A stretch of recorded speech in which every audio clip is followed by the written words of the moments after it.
Meu Deus amado, eu te peço, como eu tenho te pedido, ó Pai amado, neste dia. Meu Deus amado, que eu possa ser compreensível, ó Pai amado, guiado pelo Teu Espírito Santo, para fazer notória a Tua vontade, Senhor da glória, e através desta vontade nós entrarmos, ó Pai amado Senhor, num tempo de renovo, num tempo de restauração, num tempo onde nós, ó Pai, possamos ver os Teus milagres em nossa vida. Pai, fala conosco, é o que nós te pedimos em nome de Jesus. Quem crê, diga amém. Sente glorificando, adorando, exaltando, não há um lugar melhor, irmãos, para estarmos, senão na casa do Senhor, para isto, para adorarmos e glorificar o nome do Senhor. Aleluia. Temos falado, irmão, na semana passada, o penúltimo tema, que falou sobre o perigo. E nós, na questão do perigo de servir a Deus, nós vimos que realmente é algo que muitas vezes o perigo causa na gente, irmãos. O que é que causa? Muitas vezes o medo. A igreja do Senhor Jesus, ela é debaixo, irmão, de um temor, muitas vezes. Falamos sobre, na verdade, Pedro, que com medo de ser ali morto com Jesus, irmão, negou a sua fé.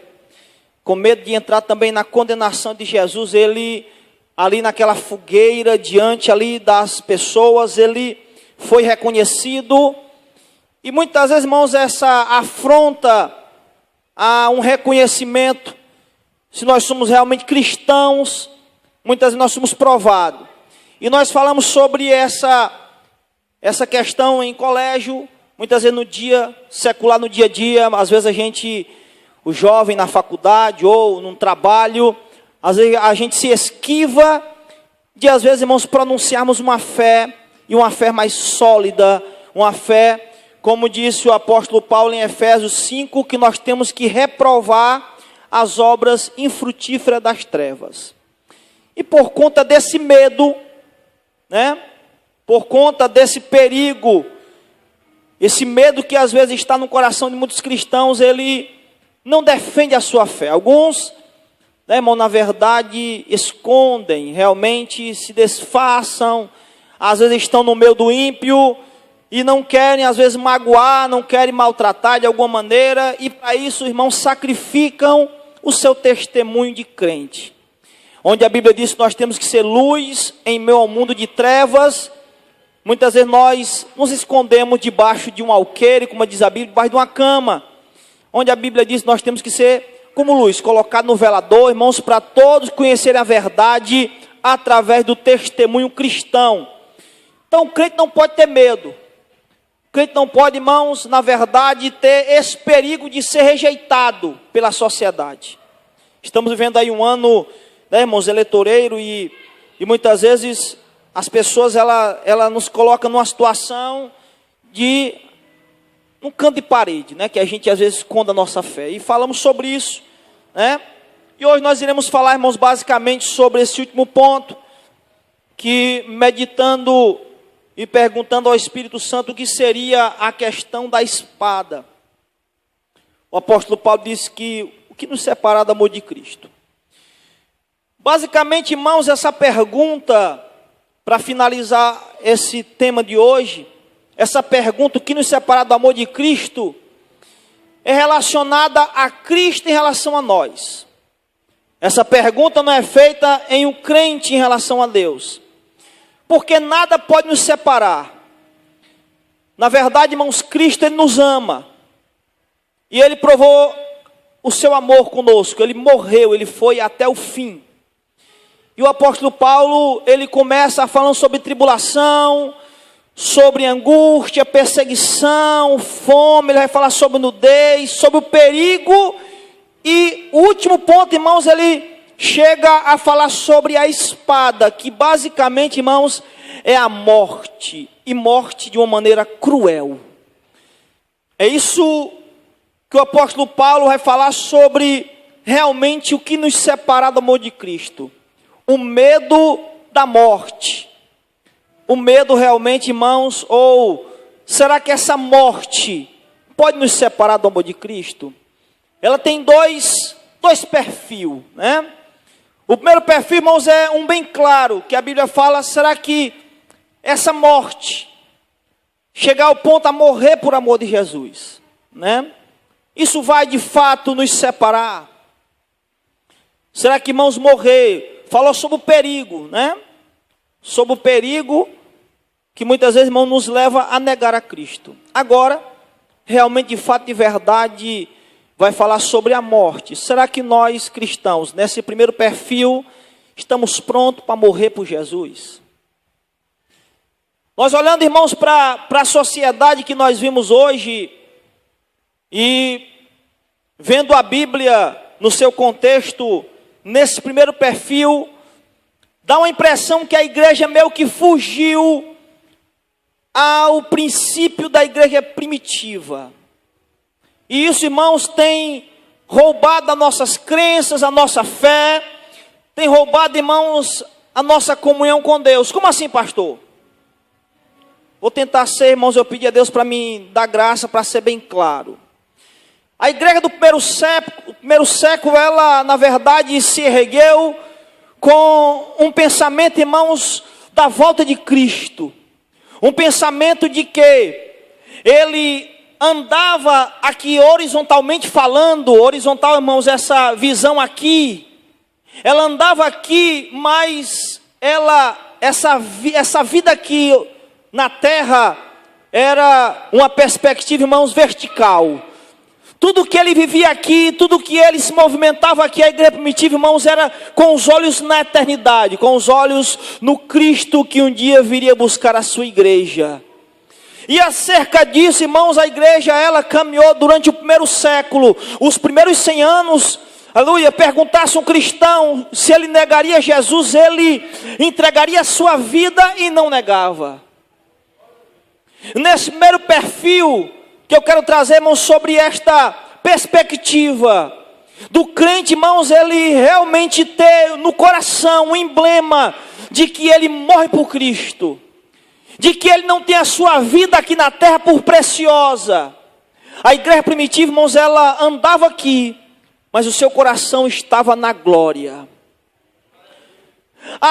A nossa preocupação é que ao longo dos séculos e dos anos, nós fomos construindo uma vida terrena, muito sólida, ao ponto de que hoje, irmãos, a igreja, ela já está muito preocupada mais com o que é secular, com o que é horizontal, e não está mais olhando para o que é o vertical. Falar sobre a volta de Cristo, falar sobre a morte, é algo, irmãos, que ninguém quer mais falar. Nesses últimos dias nós tivemos um velório aqui, né? Esposo da irmã Eunice, e nós pedimos até oração pela sua família, né? Nosso amado irmão partiu para a eternidade, e nós queremos trazer à memória à igreja isso. Muitos irmãos vieram, prestaram aqui a sua solidariedade para a família, mas o corpo do irmão estava aqui inerte. E a sua alma, o seu espírito, para onde foram? A Bíblia diz, irmãos, em Eclesiastes, que é melhor vir a uma casa onde há um luto, do que um lugar onde há um banquete. Porque onde há um luto, se vê o fim de todos os homens, é o que a Bíblia diz. E também, irmãos, se vê as pessoas que tinham apreço a este ente querido. Então há um lugar onde há um luto, as pessoas vêm ali para aquele velório, vai para o enterro, irmãos. E no primeiro pensamento se vê o fim de todos os homens, a pessoa passa a refletir de como está vendo a sua vida e sabe que a vida, irmãos, ela tem um fim. E parece que a gente hoje estamos vivendo, irmãos, eternamente. Até parece que nós não envelhecemos. Parece que cada um de nós e a sociedade se esforça para isso. Hoje nós temos, irmãos, creme de beleza, nada contra.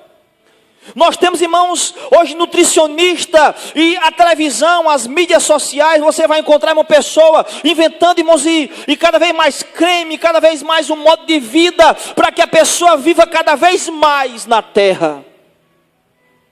As pessoas estão cada vez mais, irmãos, tentando ajeitar a pele, tentando ajeitar para que dure mais, ficar um corpo bem bonito. Nada contra, está certo, é o templo do Espírito Santo. Tem que ser bem cuidado e bem zelado. Mas não pode esquecer, irmão, que a nossa vida, ela é também vertical. Que por mais que você use creme, por mais que você tenha uma boa alimentação, você tenha na verdade uma boa atividade física, você vai morrer. Você já pode pensar nisso? Nesse primeiro perfil de pensamento eu quero trazer isso para os irmãos. Que há um esforço muito grande, irmãos, para as pessoas não envelhecer. Por quê, pastor? Porque falar de morte, ninguém quer ouvir. Mas diga para quem está do outro lado, irmão, você vai morrer. Diga aí, você sabia que você vai morrer? Quem é que quer morrer, irmão? Ninguém quer morrer. Pastor, se nós for arrebatado, dê glória a Deus, amém? Se for arrebatado, irmão, aí você pega fogo, aleluia. Aleluia, aí você, meu irmão, aleluia, vai ter um corpo glorificado, aleluia, você vai ser restaurado, meu irmão, este rosto que já está enrugando, aleluia, estas pernas que já não é mais a mesma coisa, esta barriguinha, né, aleluia, tudo vai ser restaurado, mas você, meu irmão, não sabe, eu não sei, Jesus pode voltar antes disso, e o que já foi novo, já não está tão novo, está envelhecendo e caminhando para a morte. Essa é a realidade. E o que nos pode separar, irmãos? Retorno a dizer, a igreja do primeiro século, a igreja que Jesus deixou. Jesus, irmãos, ele fez um esforço, ensinou durante 3 anos e meio. E o Espírito Santo até hoje nos ensina.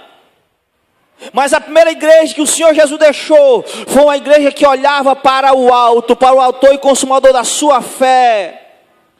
Foi uma igreja, irmãos, que ela caminhava bem, tinha suas casas.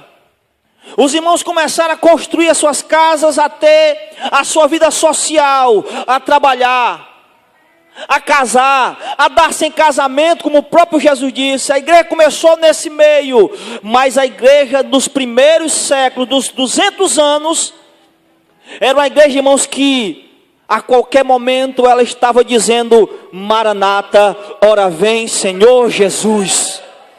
Ela falava constantemente: Maranata, nós estamos aqui, mas nós não somos daqui. Nós somos peregrinos e forasteiros em uma terra estranha. A igreja de hoje, irmãos, parece que ela já está muito consolidada e parece que a volta de Jesus não vai mais acontecer. Parece que as pessoas não estão mais envelhecendo, mas estão. Nós temos prova disso a cada ano, irmão. Nós vemos as pessoas envelhecendo. Crianças passando para o departamento de mocidade, irmãos, inventando de noivar e casar e passando para o departamento de senhoras. É assim? Irmão jovem, daqui a pouco estava ali, agora está acolá, daqui a pouco está aqui. Como os obreiros. Essa é a ordem natural da vida. Nesse primeiro, irmãos, perfil, a igreja não pode se esquecer que Jesus está voltando a qualquer momento. E se Jesus não volta para a igreja, nós podemos acabar, irmãos, ele pode acabar voltando para nós pessoalmente. De uma maneira pessoal. Jesus não vai dizer a hora que vai levar você. Não foi dito a hora que você vai partir dessa terra. Você tem que estar preparado. Aleluia. Abra sua Bíblia em Lucas capítulo 21. E o versículo 34.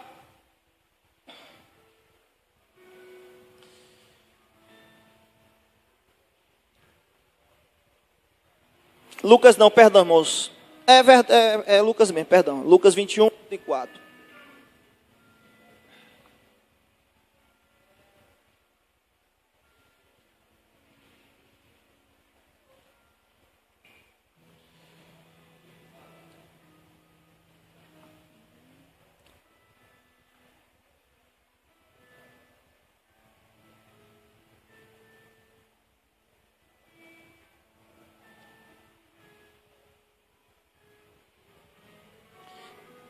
Mas Jesus lhes disse: afirmo-te, Pedro, que hoje 3 vezes me negarás, que me conheces antes que o galo cante. Aleluia. Por que Jesus avisou isso para Pedro? Lucas Perdão, irmãos, eu estava lendo aqui o texto. Esse também é 22, 34, 21, 34. Acautelai-vos por vós mesmo, para que nunca vos suceda que o vosso coração fique sobrecarregado com as consequências desta vida. De orgias, de embriaguez, das preocupações deste mundo, para que aquele dia venha sobre vós repentinamente como um laço, pois há de vir a todos os que vivem sobre a face da terra. Vigiai, pois, a todo tempo, orando para que possais escapar de todas estas coisas que tem de suceder e estar em pé na presença do Filho do Homem. As coisas desta vida vão acontecer, e aquele dia, irmãos, vai acontecer para todos. Mas o nosso Senhor Jesus disse: acautelai-vos para que aquele dia não sobrevenha como um laço. Lucas capítulo 16, versículo 19. Havia certo homem rico que se vestia de púrpura, de linho finíssimo, todos os dias se regalava. Veja que ele não se lembrava. Todos os dias, essa era a vida dele, se regalava esplendidamente. Havia também um certo mendigo chamado Lázaro, coberto de chagas, que jazia em porta daquele. Desejava alimentar-se das migalhas que caía da mesa do rico, até que os cães vinham lamber-lhe as chagas ou as úlceras. Aconteceu que, morrendo o mendigo, se levado pelos anjos para o seio de Abraão, morreu também um rico e foi sepultado, versículo 23, no inferno. Estando em tormento, levantou os olhos e viu ao longe Abraão e Lázaro no seu seio. Então, clamando, disse: Pai Abraão, tem misericórdia de mim, manda Lázaro que molhe em água a ponta do dedo, me refresque a língua, porque estou atormentado nessas chamas. Disse, porém, Abraão: Filho, lembra-te de que recebeste os teus bens em tua vida, Lázaro igualmente os males. Agora, porém, aqui ele está consolado, tu em tormento. Além de tudo, está posto um grande abismo entre nós e vós, de sorte que os que querem passar daqui para vós, após outro não pode, nem os de lá passar para nós. Então replicou: Pai, eu te imploro que o mandes à minha casa, ou à minha casa paterna, porque tenho 5 irmãos, para que eles dês testemunho, a fim de não virem também para este lugar de tormento. Respondeu Abraão: Eles têm Moisés e os profetas, ouçam-nos. Mas ele insistiu: Não, pai Abraão, se alguém dentre os mortos for ter com eles, arrepender-se-ão. Abraão, porém, lhe respondeu: Se não ouvem a Moisés e aos profetas, tampouco, aleluia, se deixarão persuadir, ainda que ressuscite alguém dentre os mortos. Esse versículo, irmãos, esse texto vai falar basicamente da separação. Vai falar desse segundo perfil, sobre essa morte que nos separa do amor de Cristo. A morte, a espada, morte com violência. E aí sim, irmão, nesse segundo perfil, uma vida aqui na terra vivida, onde a morte eterna vai revelar que tipo de vida nós estamos vivendo hoje. Na vida terrena não se sabe. Olhando aqui, irmãos, todos nós, até as cadeiras da glória a Deus são crentes. Mas quando findar esta vida, e aí, irmãos, nesse segundo perfil eu quero falar sobre esta segunda morte, uma morte que vai nos separar de Cristo. Como assim, pastor? Hoje nós temos oportunidade Porque o que o apóstolo Paulo disse, o que nos separa do amor de Cristo será tribulação, angústia, perseguição, fome, nudez, tudo isso você está em vida. Nada disso pode, irmãos, separar o crente. Porque tudo isso o crente pode orar, pode buscar, pode clamar a Deus. Tudo isso vai, na verdade, conduzir o crente e o servo de Deus, irmãos, a buscá-lo cada vez mais. Falamos sobre a tribulação, que a tribulação gera paciência, perseverança. A luta gera na gente, irmãos, muitas vezes um aquebrantamento, pessoas muito exaltadas, quando passa por grandes lutas, a tendência é ficar mais aquebrantada. Mas agora, irmãos, chegando a morte. Essa segunda morte, ou essa morte, vai haver uma separação realmente de Cristo.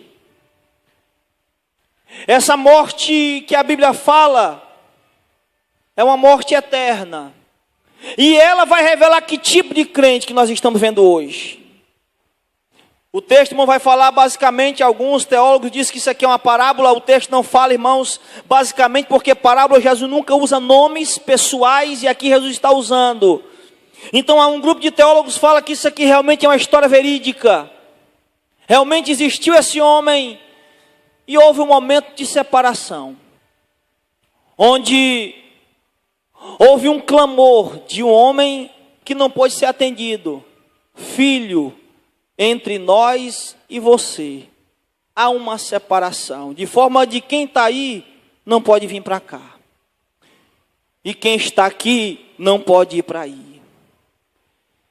Essa morte, irmãos, que não é fácil falar sobre esse assunto, mas é necessário, porque se a igreja da atualidade perdeu os padrões da igreja primitiva, que a igreja primitiva, ela estava dizendo, Maranata, ora vem Senhor Jesus, ela estava preparada para morrer a qualquer hora. E agora, irmãos, o que é da igreja atual, da igreja moderna, o que se fala sobre você? Porque, irmão, nós lemos aqui Lucas 21, e o 34 falou que Jesus avisando, olha, cuidado, para que as consequências, preocupações dessa vida não venham sobre você, ao ponto de você ficar desapercebido, e aquele dia chegue como um laço. Existe na verdade, irmãos, o próprio adversário, ele procura nos arredar com tantos problemas, que nós estamos mais ligados com o problema do que ligados com Jesus. Na antiga aliança, a estratégia dele foi muito parecida. Quando Moisés vai tirar o povo da terra do Egito, Moisés vai diante de Faraó e disse assim, deixa sair o meu povo, para que me adore, diz o Senhor. Então Faraó disse, quem é o Senhor? E então Moisés disse, o Senhor é o grande eu sou. Então o Faraó, irmão, não acreditou, seu coração ficou endurecido. E o que Faraó disse foi o seguinte, esse povo está com tempo sobrando para adorar esse Deus dele, pois então vamos colocar uma carga maior de trabalho sobre ele. Vamos aumentar o número de tijolos que eles têm que fazer. Vamos aumentar, aleluia, a quantidade de dias que ele tem que trabalhar. E vamos diminuir, irmãos, ali as palhas. Vamos aumentar cada vez mais. Eles estão com o tempo sobrando para esse Deus deles. E é isso que o diabo tenta fazer. Sufocar o cristão, irmãos, com atrativos. Sufocar o cristão de uma maneira que ele não possa mais orar. E quando ele vai orar é porque ele já está, irmão, sobrecarregado de uma maneira que o Deus dele se tornou um Deus toma lá da cá. Um Deus mercantilista. Um Deus, irmãos, mecânico. Onde ele vem para a igreja só para pedir e não mais para adorar esse Deus. Nós em nossos púlpitos, em nossa igreja não é mais Maranata, é me dá Deus, eu preciso. E por isso, irmão, nós temos perdido um pouco o perfil de que se nós nos encontrarmos, irmãos, com um fim a qualquer momento, corre o risco de alguns não ter a sua vida eterna garantida. Corre o risco de as pessoas estarem tão voltadas e esquecerem que a qualquer momento você pode partir. De repente, irmãos, este rico e este pobre Lázaro se encontraram com a morte. E houve uma separação. E a Bíblia diz bem claro, e lá no Hades, lá no inferno, um clamou para o outro: pastor, como é que está o inferno hoje? Nós, irmãos, tratamos a Bíblia como se fosse um conto de Carlochinha. O inferno, quem crê que o inferno é real, levante a sua mão e glorifique a Deus. O inferno, ele é real. Ele é tão real que 40% das palavras de Jesus, irmãos, foi para livrar o povo do inferno. Jesus falou muito sobre isso, e se o inferno não existe, nosso Jesus também não, porque foi Ele que traduziu o inferno para a humanidade. Foi Ele que revelou o que é o inferno, irmãos, o que eram os demônios, que na verdade querem roubar, muitas vezes, irmãos, a nossa paz e a salvação do cristão, colocando tantas coisas na nossa vida. E pastor, o que é que nós temos vivido? Muitas vezes, irmãos, nós temos vivido uma vida de apenas aparência. Mateus capítulo 15, versículo 19, porque do coração procedem os maus pensamentos, a morte, o adultério, a fornicação, Mateus 15, 19, furtos, falso testemunho e blasfêmia. É dentro do coração, nós temos uma vida, irmão, dupla. No coração procede as mortes. Que morte, pastor? Morte, muitas vezes, irmão, querer, muitas vezes matar um próprio irmão, a odiar o seu irmão. 1 João capítulo 5, versículo 16, se alguém vir pecar o seu irmão, pecado que não é para a morte, orará a Deus, e Deus dará a vida àquele que não pecou para a morte. Há pecado que é para a morte, há pecado que não é para a morte. Se alguém viu o seu irmão errando, pois ore por ele, clame por ele, peça para Deus livrar. Pastor, qual é o pecado que é para a morte? Aqueles que nós lemos agora, irmão: prostituição, fornicação, adultério, tudo isso são pecados para a morte. E o que é isso, pastor? A pessoa, na verdade, irmãos, ela já está morta. Está morta. João capítulo 3, 1 João 3,14, nós sabemos que passamos da morte para a vida, porque amamos o irmão. Quem não ama o seu irmão, permanece ainda morto, permanece na morte. Isso é Bíblia, isso é a palavra de Deus. 1 João 3,14. Se a gente não ama, se a gente odeia o irmão, na verdade, irmãos, a gente não passou da morte para a vida. E vivemos essa vida muitas vezes, irmãos, dupla. Somos muitas vezes parecidos com os fariseus. Como assim, pastor? Mateus 23, 27. Ai de vós, escribas e fariseus. Mateus 23, 27. Hipócritas, pois que sois semelhante aos sepulcros caiados. Veja, irmãos, que nós estamos aqui trazendo uma palavra sobre dois perfis. Um perfil de uma morte final. O que pode nos separar de Cristo, irmão? Depois da morte, segue o seu juízo. Hebreus capítulo 9, versículo 27. Acabou. Depois da morte já não tem mais esperança. Você não vai viver para sempre. Você não vai poder se arrepender para sempre. Não. Vai chegar um dia, irmãos, que já foi o tempo. Já passou. Jesus, ele falou e andou com os discípulos naquele tempo, irmãos, para os fariseus aqui, ele falou: ai de vós, escribas e fariseus hipócritas, porque sois semelhantes aos sepulcros caiados, que por fora realmente parecem famosos, mas interiormente estão cheios de ossos, de mortos, de imundícia. Aleluia. Somos apenas um sepulcro, bonitinho. Mas a morte, ela vai revelar quem somos de fato. Daqui não dá para a gente perceber. E a Bíblia fala que nós temos que cuidar da nossa vida. Deus, Ele é tão verdadeiro, irmãos. Ele é tão verdadeiro, que Ele não pode ter o culpado por inocente. Entenda bem. Deus, Ele não tem o culpado por inocente, como também o inocente Ele não pode culpar. Foi por isso que Ele enviou o seu Filho, irmão, na semelhança de carne, um justo pelos injustos, para morrer em nosso lugar. Mas isso não nos dá o direito de viver uma vida, irmão, de qualquer jeito. Isso não nos dá o direito, na verdade, de não termos uma novidade de vida.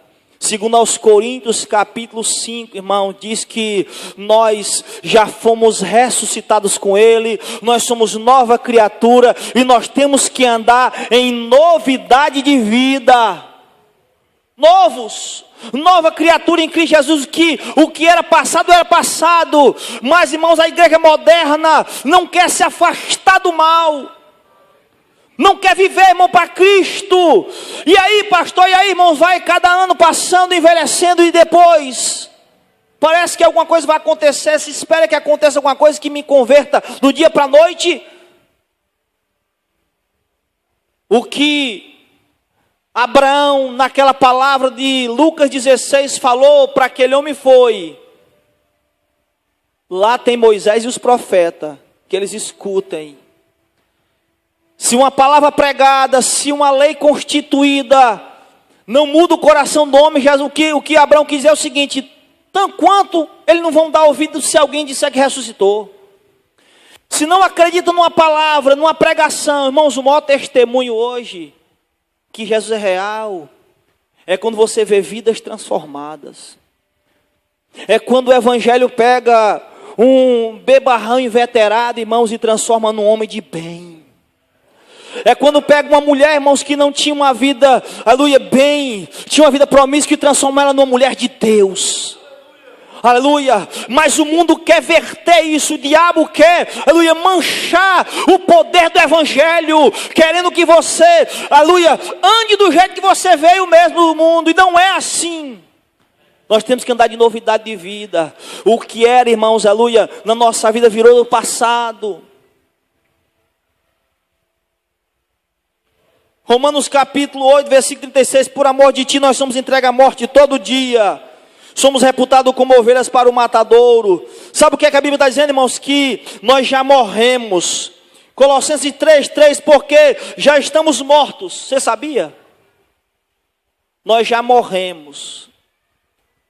Nós, para esse mundo, temos que ter um pensamento que para esse mundo eu já morri.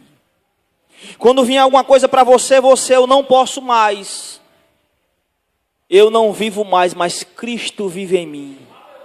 Cristo vive em mim, é essa consciência que vai fazer você barrar o pecado no teu coração, na tua vida, quando chegar a bater na tua porta.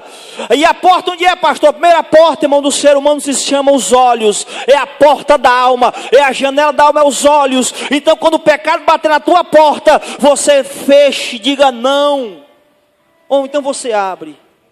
E aí não vai haver mudança, porque já estamos mortos, e a vida e a vossa vida está escondida em Cristo. Se a nossa vida, irmãos, está escondida em Cristo, então não adianta, irmãos, a gente ter uma vida aqui para todo mundo ver. 1 Pedro capítulo 3, versículo 18 diz: porque também Cristo padeceu uma vez pelos pecadores, justo pelo injusto, para levar-nos a Deus, mortificando na verdade, na carne, mas vivificado no Espírito. Se realmente nós temos uma vida com Cristo, essa é a nossa consciência. Porque Cristo padeceu uma vez, o justo pelo injusto. Você entregou sua vida, Ele morreu por você. Agora a Bíblia diz: mortificados na verdade, na carne, nós somos vivificados no Espírito. Existe um capítulo inteiro que fala sobre isso, e que geralmente, irmãos, a gente fala muito isso quando é para o batismo nas águas. Nós temos toda uma liturgia. Romanos capítulo 6 fala do versículo 3, versículo 7, versículo 11, fala constantemente, irmãos, sobre a questão do sepultamento, da simbologia do que é o novo nascimento. E o próprio Jesus, irmãos, quando chegou diante de João Batista, ele expressou isso. João Batista disse: eu é que devo ser batizado por ti, mas tu é que vem a mim. Jesus disse: deixa por agora para que se cumpra toda a justiça. Qual é a justiça? A simbologia do batismo, na verdade, é a simbologia do novo nascimento. Alguém vai para as águas batimais, e as águas, irmãos, é como a simbologia do sepulcro e da sepultura. Alguém vem, irmãos, como se fosse um ser realmente que veio com o seu pecado, e simbolicamente ele é mergulhado completamente nas águas, na simbologia do sepultamento. E quando ele é levantado, Simbolicamente, irmãos, a velha natureza ficou lá. O velho homem ficou lá com seus feitos, seus pecados, a sua vida velha ficou lá sepultado. E agora nasce um novo, renovado em Cristo Jesus para as boas obras, pelas quais Deus de antemão já preparou. Efésios capítulo 2, versículo 10. Essa é a simbologia, irmãos, mas isso não pode ser um ponto de carochinha na igreja. Isso é verdade. Se você já foi batizado, você que é crente, foi batizado nas águas, você não é mais pertencente aqui. Pastor, eu ainda não fui, mas você tem que trazer essa consciência. Você tem que trazer esse morrer com Cristo. Romanos capítulo 6 inteiro fala sobre isso. E vai falar sobre, se você já foi sepultado, os seus membros foram sepultados, agora não são mais membros do pecado, mas são membros para Cristo. Como é que eu tenho olhos, boca, mão, pé, e eu ainda continuo usando no mundo? Não pode. Por quê, pastor? Porque, irmãos, a nossa vida em Cristo está escondida nele. E onde é que vai ser revelado naquele grande dia? O que nos separa do amor de Cristo? Só tem uma coisa que vai separar o crente de Cristo, irmão, se chama pecado. Apocalipse capítulo 6, eu queria que você abrisse. Versículo 9. Ora que andará biachai. E havendo aberto o quinto selo, vi debaixo do altar as almas dos que foram mortos por amor da palavra de Deus e por amor do testemunho que deram. Deram testemunho porque estavam vivos, do amor da palavra e do testemunho. Versículo 10. E clamavam com grande voz, dizendo: até quando, ó verdadeiro e santo dominador, não julga, aleluia, e vinga os nossos sangue dos que habitam sobre a terra. Apocalipse 12, versículo 11, abra. 12 e 11 de Apocalipse. E eles, os crentes, aqui é o final da vida. Aqui é depois que todas as coisas não tiverem acontecido. Depois que todos nós já passarmos desta vida para a eternidade. E eles o venceram pelo sangue do Cordeiro, pela palavra do seu testemunho. Não é só, irmãos, a salvação em Cristo. É um testemunho pessoal. Nós vencemos não é só porque Jesus morreu, não é só porque a palavra de Deus diz isso, mas é porque nós testemunhamos dessa morte e do efeito dela na nossa vida. A morte de Cristo tem que ter um efeito. Nós temos que ser nova criatura. Eles venceram pelo sangue do Cordeiro, pela palavra do seu testemunho, e não amaram a sua própria vida até a morte. Aquele que quiser amar a sua vida vai perder, Jesus disse. Nós podemos, irmãos, passar um creme, podemos ir para a academia, podemos fazer caminhada, ter uma boa alimentação, mas tudo isso, aleluia, tudo isso, não pode, irmão, na verdade, tomar o lugar da vida que você tem com Cristo. Isso é uma vida externa para o mundo aí fora, mas a nossa vida, irmãos, está escondida em Cristo. E quando Cristo Jesus se manifestar, qual é a vida que Ele vai mostrar que nós tivemos com Ele? Quem ouviu, diga amém. Vou repetir. Quando Ele se manifestar, que tipo de vida é que Ele vai, irmãos, trazer que nós tivemos com Ele? Aleluia. Vou ser bem mais claro, vou desenhar. Se Jesus fosse colocar num quadro, a nossa vida atual com Ele, de oração, de jejum, de consagração, de lágrima diante dEle, aleluia. Se você não amou a sua vida, se você deu um bom testemunho, o que é que Ele colocaria no quadro quando Ele revelar? É isso que vai ser revelado naquele grande dia. É essa vida que vai ser revelada, irmão. A nossa vida está oculta com Ele, e Ele, irmãos, vai revelar. Qual, pastor? Lá no tribunal de Cristo, aos que tiverem salvo, ou no trono branco, aos que tiverem perdido. Tudo vai ser revelado. Aos que tiverem salvo, irmãos, no tribunal de Cristo, você vai receber segundo o galardão. Lá não vai ser um julgamento de obra. Não. Lá vai ser só, irmãos, aleluia. Só na verdade vai ser revelado o que nós fizemos com amor ou apenas por fazer. Mas lá no trono branco vai estar os ímpios, homens grandes e pequenos, mulheres de todos os tamanhos, todas as idades, todas as eras, vai estar lá. E vai ser julgado cada um conforme as suas obras. Vai ser colocado tudo diante de Deus. Apocalipse capítulo 12, versículo 12. Por isso, alegrai-vos, ó céus, e vós que nele habita, ai dos que habitam na terra e no mar, porque o diabo desceu a vós, e tem grande ira, sabendo que já o seu tempo é muito pouco. Esse é o tempo da grande tribulação. Mas se nós formos arrebatados, irmão, nós não estaremos aqui. Apocalipse 14, 13. E ouvi uma voz do céu que me dizia: escreve, bem-aventurado os mortos. Como é que alguém diz isso? Porque morreu com Jesus. Bem-aventurados os mortos, aleluia, que desde agora morrem no Senhor. Assim diz o Espírito, para que descansem dos seus trabalhos. Aleluia. Porque trabalhou, porque teve uma vida de testemunho diante de Deus. Eu fico olhando para as Escrituras. E Jesus, irmão, passou durante muitos aqui na terra. Levantou seus discípulos e a gente observa, Jesus ele se apresentou, ele teve convivência com muitas pessoas, ele encontrou 2 filhos de Zebedeu. E a mãe deles tiveram um pedido muito no extremo, aquele pedido daqueles 2 rapazes. A mãe chegou e pediu para que os 2 filhos dela sentassem um à direita e outro à esquerda de Jesus no seu reino. Aí Jesus vai dizer assim: eles estão prontos para beber o cálice que eu vou beber e ser batizado no batismo que eu vou ser batizado. Jesus se referindo à sua morte, de que maneira ele ia morrer. E na mesma hora aqueles 2 rapazes disseram: nós estamos prontos.